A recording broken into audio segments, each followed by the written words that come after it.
Verses 19 to 21 show us how, from this perspective, human beings and animals appear to be the same in death. Verse 19, first half of 19 tells us we have the same breath or spirit. We both depend on being able to breathe air, but this is fleeting. We all breathe in, but the day will come when we'll breathe out for the final time. So our physical life is as fragile and as tenuous as an animal's. Verse 20 tells us that we all return to the dust. The one place to which we all go is the ground from which we came. Our flesh rots, our bones disintegrate. Just like the animals, we become dust. Normally takes a few decades. Today we speed up the process. Apparently about 70% of Australians now choose cremation. So they choose to be turned into dust after they die. Even our gravestones, if we have one, will fade and crumble. And then verse 21, there's no proof of an afterlife from this perspective. Can we say from this side of the grave what happens after death? Is there anything of us that remains after our body becomes dust? Now, most cultures, human cultures, have a sense of the human spirit that ascends to an afterlife, unlike animals whose, as it says here, spirit goes down into the earth and ceases to exist. Now that's what the Bible teaches. Yes, there is something of us that continues after death, whereas for animals it's the end. But an under the sun view gives us no option but to say there's no difference between us and animals once we're dead. So we're again brought to a very bleak place in which this life is all there is. And in the end, we're no better off than cows or rabbits or mosquitoes. Now, your worldview, the way you look at the world, will shape the way you view life and consequently how you live. And so Solomon goes on to give us 5 implications of this kind of worldview on how we live. And we see it in that he says in the next section, I saw 5 times. The first implication in verse 22 is, well, just enjoy your work because it's all you've got. It's your lot. We've seen this phrase, rejoice in work, already, and we'll see it again in Ecclesiastes. But the context in which it appears is important. Back in verse 13, the reason for enjoying your work is because you see it as a gift from God. But here, we're back into this life without God, where the only reason for rejoicing in our work is because that is our lot. Because we have no knowledge of what will come after us, we can only make the best of what we have now. By any means, squeeze some joy out of life. Now, for the ancient Hebrews, especially, and many people still today in the world, work was a matter of survival. It's not about earning an income so that you can spend it on leisure or entertainment as we operate. They didn't have the freedom back then to retire early to live a life of leisure. Another sentiment that I increasingly hear today is this idea that whatever you do for a living, it should be something that you enjoy. If you're not getting something for yourself alongside the money that you need to survive or to live the standard of life that our culture tells us to have, then you should find a different career where you will find some sense of personal fulfillment. And I very rarely hear the sentiment, I do my job because it is serving others instead of myself. So we might work to get the income we want to live an enjoyable life, and we see it now as a right to gain some gratification from that work. But for life under the sun, even if we do get a sense of fulfillment in our work, that's all we can ask for. There's no assurance that anything we do has a lasting effect beyond the grave.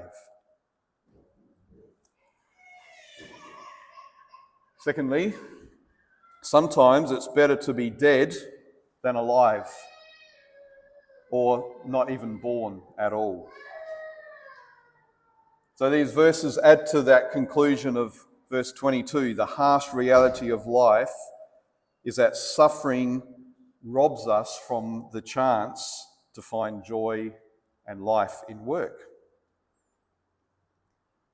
Different cultures have different narratives about what the main problem in life is and what the solution is. You may have heard this before. Some cultures are based on honour and shame.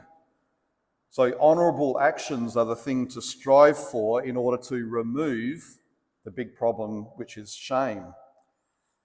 Other cultures are based on power and fear, in which gaining power over the dark spiritual forces will free us from our main problem, which is fear. Well, people have pointed out that our culture here in the West is a pleasure-pain culture. Avoiding suffering and being comfortable is our chief aim in life.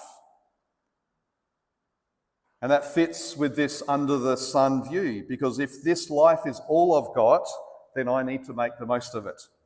And combine that then with the view that we're ultimately no different to beasts, then we can explain two chilling implications, which Solomon picks up on. Verse 2, that the dead are more fortunate than the living. When suffering seems too great to overcome, when it threatens to rob me of my human dignity, the solution, to put it crudely, is to put myself out of my misery, just as we do with an animal that's suffering. So we shouldn't be surprised that since 2019, euthanasia has become legal in every Australian state. That's simply an outworking of the decline of faith in our nation. We've lost not just the idea of there's something more after I die, but we've lost the idea that suffering is used by God to bring about something good. So when we believe that we are nothing but animals, we will treat ourselves as such. Another chilling implication is in verse 3. Better is he who is not yet being born. So at the other end of life, the beginning of life, we look at the suffering in the world, whether it's natural causes, what we say natural causes, or suffering caused by other people. We hear the predictions of a potential unpleasant future for living in this world, and we question whether we should even bring children into this world. We say it's better that they don't exist than to be brought into a life of pain and struggle. And we see that also today in our culture.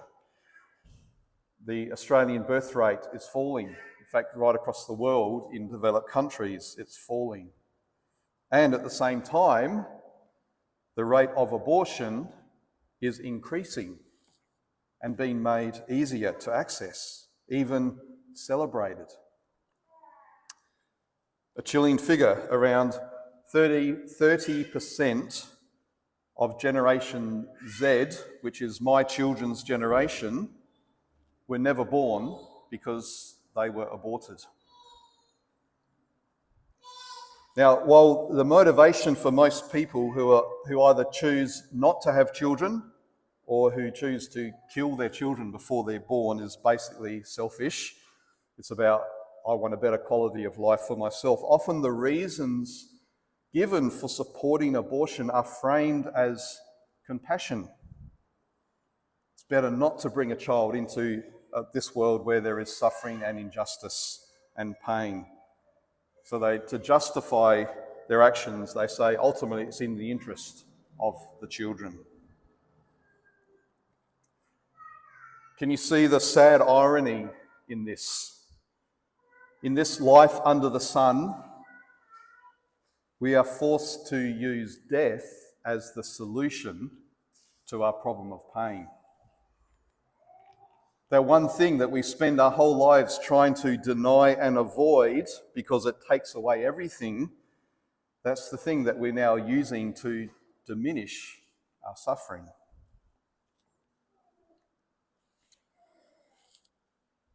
The third conclusion is that the measure of a person is in how they compare to others. Now, it might feel like overgeneralising to say all toil and all skill in work come from a man's envy, motivation of envy, but this is a logical conclusion of this horizontal view. Human beings were created to be sons of God, doing the Father's will and knowing his pleasure in us and in our works. But when we remove God from the picture, we cannot erase our inherent desire for affirmation and approval. So without God's standards and God's approval, we settle for the next best thing, which is human standards and human approval. And so we get that by comparing ourselves to others. Envy.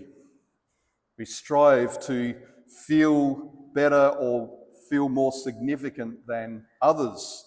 And we can feel good about ourselves if we can look down and see that there are others below us. So life becomes competitive. And our worth then is tied up in what we do and shaped by what people say is worthwhile. And then in verses 5 and 6, there are two contrasting proverbs that describe the tension that this then puts us in. So the first proverb is, the fool folds his hands and eats his own flesh. If you don't work hard, you'll suffer. The stark imagery here, a lazy person who folds their hands instead of using them to work will end up in poverty so extreme that the only way to survive is to cut off their own arm and eat that. That's an image that comes out of Isaiah chapter 9. So work hard or you'll suffer. But then the next proverb tells us, but if you don't rest, you'll also suffer. We instinctively know that making work our whole life is not good. We know the value of rest because as human beings, we were also created to enjoy God's rest. That rest he instituted in creation. So what point is there in working our hands to the bone if it means our short life is hard and joyless? So we live in this tension.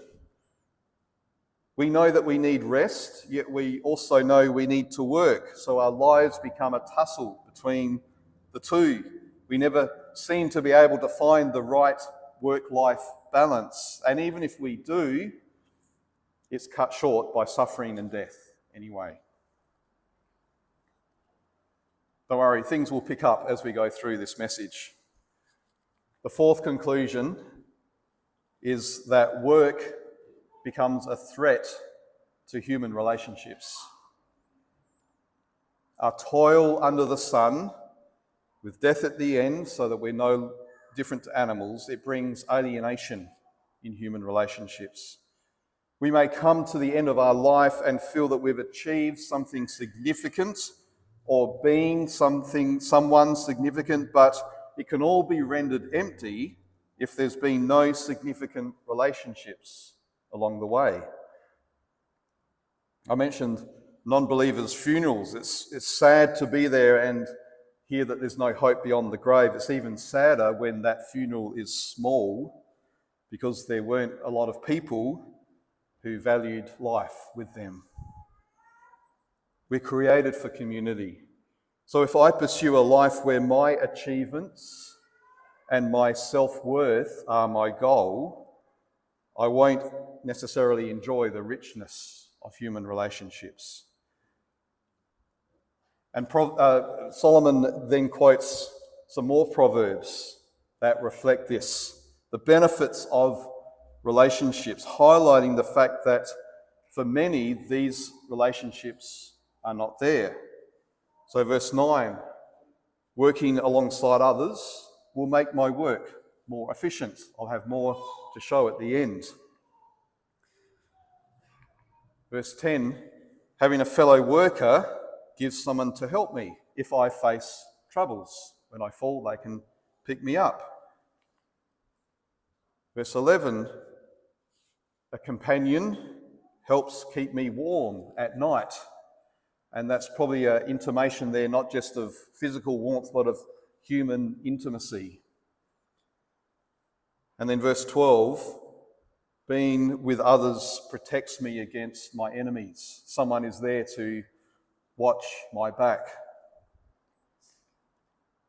So 4 things: food, health, comfort, and safety.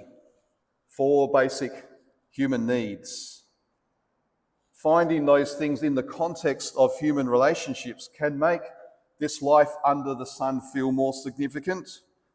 But sadly, if toil, our work, consumes our lives, we miss the joy of these relationships and we have nothing. And a 5th conclusion: you can't count on wise rulers to save you. So Solomon ends with this parable of a poor but wise youth who replaces an old, foolish king who won't listen to advice. This is a word to those who think that the government can somehow provide those things that we feel we need to make our lives more significant than animals. In this parable, a wise man replaces a fool, but where is it? It's not there. I haven't got it up there. But when verse 15, I think it's, verse 15, it's not best translated in the ESV. It's better translated as conveying the idea that this wise young man replaces the foolish king, but then what happens when the wise young man dies? He too is going to be replaced, and who knows, that man could be a fool. That's to sum up the essence of what that phrase means. He'll be replaced with someone else, and all that the wise man accomplished will be lost. So as Psalm 146 verse 3 says, "Put not your trust in princes, in a son of man in whom there is no salvation. When his breath departs, he returns to the earth. On that very day, his plans perish." Rulers are largely a reflection of the people that they govern. Especially today, in our latest attempt to govern, we call it democracy. If the prevailing cultural worldview is we are just animals and this life is all there is, then the rulers that we choose for ourselves can't and won't be able to do anything but confirm that. So there's our 5 conclusions from this bleak view of life, that it's all we've got, and when we die, it's the end, just like animals. But then, like a breath of fresh air, Chapter 5 brings us out of this bleak horizontal outlook on life back to the vertical perspective. Now, going from 4 verse 16 to 5 verse 1 feels quite abrupt. When the chapters were first put in the Bible in the 13th century, this is where the chapter break was made. However, in the Hebrew Bible, the Old Testament used by the Jews, and the Jews just followed the example of the Christians, so they didn't have verses in their Bibles until the Christians did it first, but they put the break one verse later. So 5 verse 1 in their Bible is actually 4 verse 17. So while Christian scholars saw this verse as flowing into what is said in chapter 5, the Jewish rabbis saw a connection with what was said in chapter 4. In other words, going to the house of God is how you will find an answer, the answer to this bleak view of life and work and death. I see how this transition actually echoes with Psalm 73, which we heard read earlier. The psalm opens with this dilemma of injustice in this life. Truly God is good to Israel, to those who are pure in heart. But as for me, my feet had almost stumbled, my steps had nearly slipped, for I was envious of the arrogant when I saw the prosperity of the wicked. It then goes on to reflect on how this seems to happen without God being aware of it. And they say, how can God know? Is there knowledge in the Most High? And then wonders if there's any point in living any differently. All in vain have I kept my heart clean and washed my hands in innocence, for all the day long I have been stricken and rebuked every morning. But then we discover the perspective that makes it all make sense. Verse 15, if I had said I will speak thus, I would have betrayed the generation of your children. But when I thought how to understand this, it seemed to me a wearisome task until I went into the sanctuary of God. Then I discerned their end. Truly you set them in slippery places. You make them fall to ruin. And then finally, the psalm ended by showing this same contrast we have here in Ecclesiastes, that without the vertical perspective, we end up just like animals. When my soul was embittered, when I was pricked in heart, I was brutish and ignorant. I was like a beast towards you. Nevertheless, I am continually with you. You hold my right hand. You guide me with your counsel, and afterwards you will receive me to glory. So that's the transition that we see happening here in Ecclesiastes 5.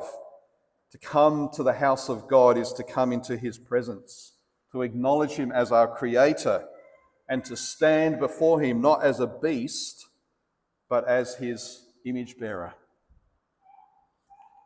To guard your steps is to be careful of how we live before God, walking paths of righteousness, knowing that we are accountable to God for our actions. Moral accountability makes all of our actions significant. The animals, they do things which we might say seem right or wrong, but for them it's just instinct. Animals won't be judged by God for sinning or vindicated for doing good, but human beings will. Our actions in this life have implications for the next, because we are not mere beasts, but we are God's image bearers. So moral accountability is what gives us dignity. It's often said that free will was the gift God gave us so that we could choose between good and evil. That's not quite true. The gift he gave us is moral responsibility. Not just an ability to choose, but to know which choices are right or wrong, and to know that God will hold us accountable for the choices that we make. So verses 1 to 3 and then verses 4 to 7 are two parallel statements that reinforce this moral accountability to God for our actions and our words, the thing that sets us apart from the beasts. See how each one ends with this comment about dreams, which here are the equivalent of that word we've been seeing, vanity or mist. Do you ever wake up in the middle of a dream and it's crystal clear, but within a matter of seconds, the memory fades and then you can't even remember what it was about? Well, that's the image here of someone trying to live without moral accountability before God. Dreams are insubstantial, they fade like mist. But what is solid? God. So fear him. Now, Jesus picks up on these two ideas in the Sermon on the Mount, Matthew 5:23 to 25. So if you are offering your gift at the altar, and there remember that your brother has something against you, leave your gift there before the altar and go. First be reconciled to your brother, and then come and offer your gift. Come to terms quickly with your accuser while you are going with him to the court, lest your accuser hand you over to the judge and the judge to the guard and you be put in prison. Offering this gift without reconciliation with your brother is a sacrifice of fools. It's thinking that my religious observance covers over my failure to obey God's command to love my neighbour.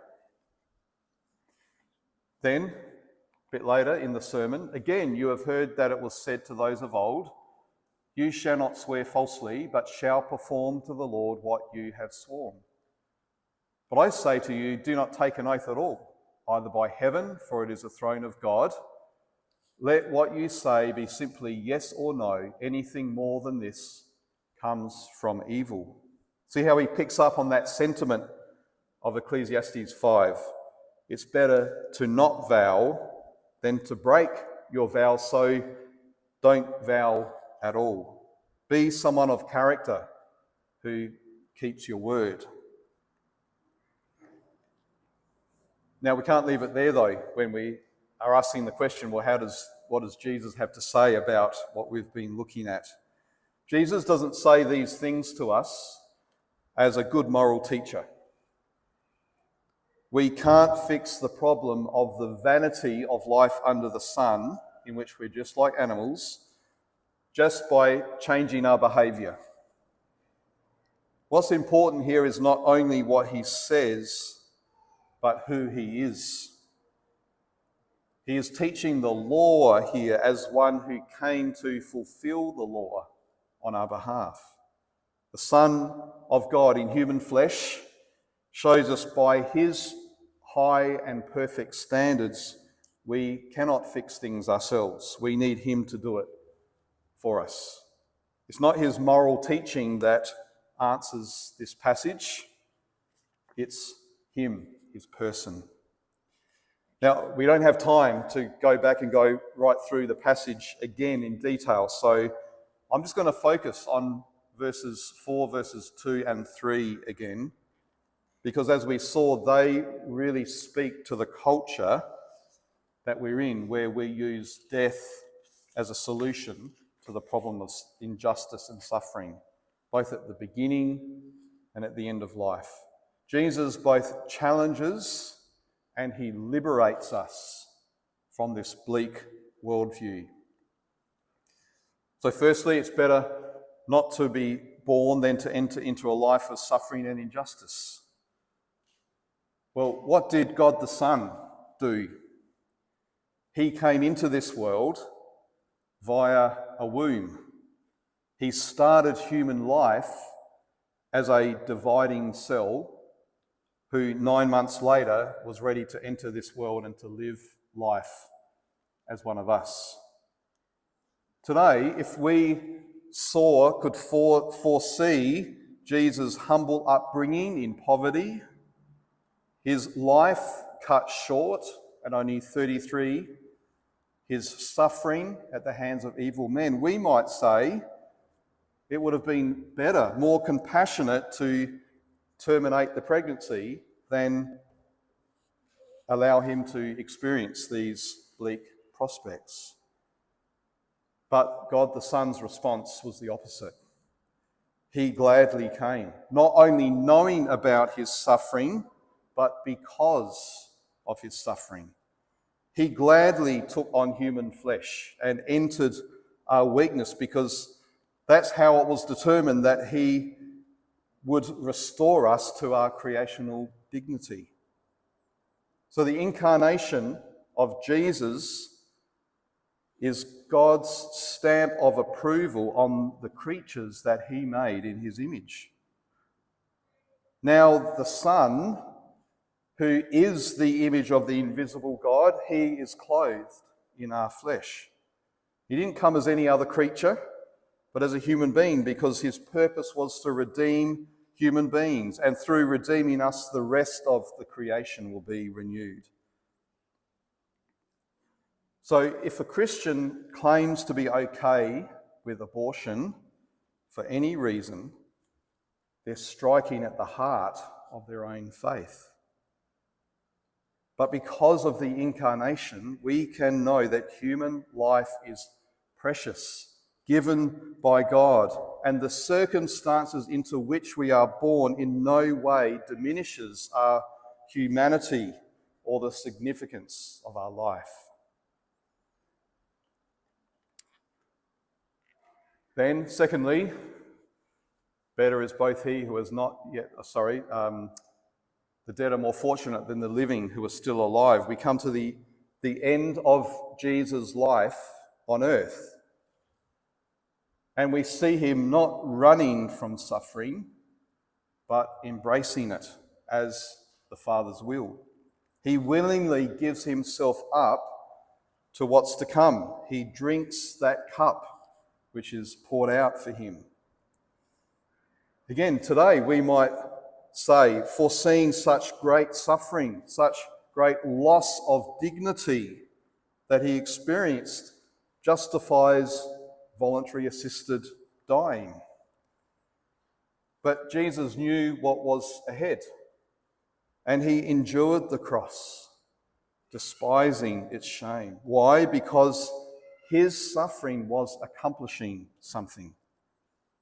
Every moment, every drop of blood, every wound, every false accusation, every word of mocking, every cry he utters is being used to accomplish our salvation. His suffering was the bearing of our sin in his body, becoming for us the curse that had come upon humanity because of sin. Even his last breath, committing himself and his spirit to the Father, was working to conquer the power of death. That means that for us in Christ, suffering is no longer the great evil to be avoided at all costs. It's something that is used by the Father to make us more like Jesus. Death is no longer the final enemy that brings us down to the dust like an animal. It's simply the gateway through which now we come into the presence of God and know the hope of the resurrection. In order to share in his glory, we must also share in his suffering. So now we may know joy in the midst of trials and suffering. Even if we can't see in the present what's being achieved in our pain, we have this assurance that because of Jesus' suffering and death for us, our afflictions are preparing for us a glory that far outweighs them all. The glory isn't just an escape from the afflictions. The glory is the product. It's being produced by our trials and our sufferings. So because of what Jesus accomplished in his suffering and death, we are now able to accept and embrace whatever path we will take when we reach the end of our life. It may be an easy journey, or it may be a difficult one. But in Christ, we too will be able to say, Father, into your hands I commit my spirit. We can know because Jesus came to save me and because Jesus is risen from the dead, that when I die, my spirit will go upwards to be with Christ. Because as we saw on Friday night, for me to live is Christ and to die is gain. That was Paul's prayer as he was in prison, not knowing if the next day he was going to be taken out and executed. His prayer was that whether in life or in death, Christ would be glorified in his body. And that should be our prayer too. So let's pray.